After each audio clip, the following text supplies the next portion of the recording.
again to the time in Boston. That was when Howard Green and Reinwald had developed their culturing of keratinocytes, and I learned my culturing techniques in their laboratory.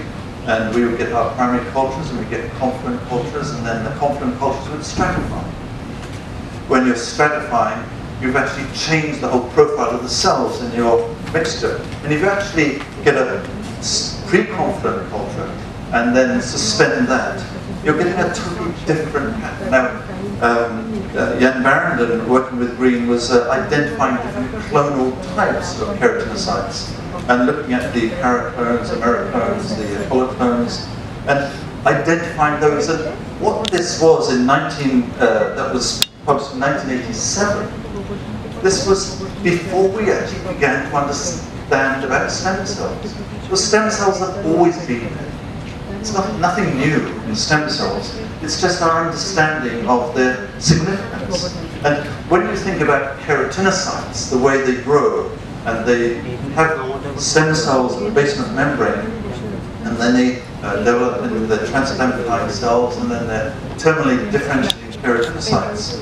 These actually, it all makes sense when you look at these three different types of cells and the different types of clones that we get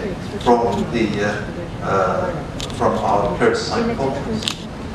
And we are looking more and more into keratinocytes and how they develop in utero and whether they might have some role in the scarlet skin.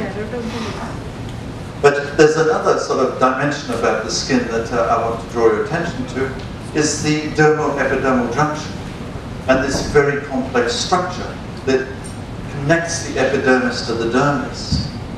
And it is an amazing arrangement of molecules. And this is, again, is nature's way. Nature is very, very complex. And in some respects, I almost feel that it's man's arrogance that we feel that we will understand nature. We'll never, ever, ever understand nature.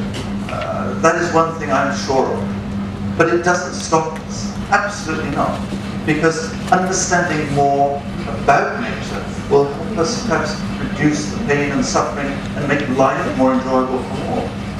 Because there are some people that have some terrible, terrible problems. And when you look at this diagram here, and look at this type 7 collagen, this type 7 collagen is binding epidermis to dermis. And if you don't have that type 7 collagen, you have a condition called epidermolysis bullosa, or recessive dystrophic epidermolysis bullosa, nature's cruelest genetically determined skin condition. And this is a little boy, Ethan, that I was treating in Hong Kong. And I've got more graphic pictures that I'm not going to show you. But this is a picture of his knee. And this knee had not healed from the time of his birth. It had been unhealed for 2 years. And we tried various different things. And he had a wonderful father who trusted me. I'm just saying, this is another thing, do not believe this, trust me, I'm a doctor. I think the majority of doctors are untrustworthy because of the nature of the system. I shouldn't be saying that, should I? Getting back on track, Andrew trusted me, this is Ethan's father trusted me, and I took some of his bone marrow. So this is Ethan's father's bone marrow, and applied it to a collagen carrier and put it on Ethan's knee. And Ethan's knee remained healed for 6 months thereafter. I think we were delivering type 7 collagen from his father's cells into his skin. And it remained sort of intact and functional for 6 months before it started to break down, because skin cycles, skin grows. You all here have had skin over your body since the time you were just a few weeks after conception. And you'll have skin on your body until you die, but it's changing all the time.